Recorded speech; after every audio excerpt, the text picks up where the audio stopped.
Siitä ihan tommonen pieni opetusvideo niin vitun yksinkertaisesta aineesta kuin kaminan lämmitys.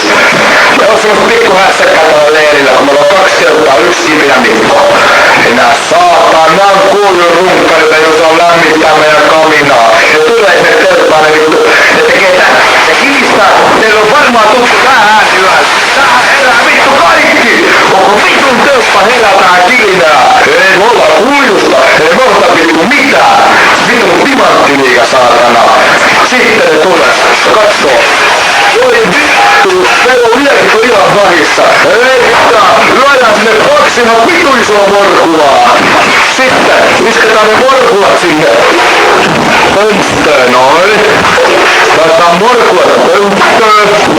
Otetaan tosiaan pikkuputa. Noin. Ne on ne morkulat pöntössä. Sen jälkeen isketään tosta vähän tikkuaavus. Isketään se kansi kiinni. Ei sitä voi näin hiljaa ottaa. Tää laittaa se polikseen koko voimalla siihen kaminan kylkeen. Noin, tolla lailla. Sitten sieltä vähän yllätys. Noin, jumalauta. Ja sit kun oli saatanan laiskoja, niin sieltä tullaan. Mennään sorkkimaan näitä ilma-aukkoja. Voi vittu mä sanon. Laitetaan pienelle. Ei, laitetaan suoraan vittu kokonaan kiinni. Niin ei tarvittaa 40 minuuttia tulla tänne telttaan.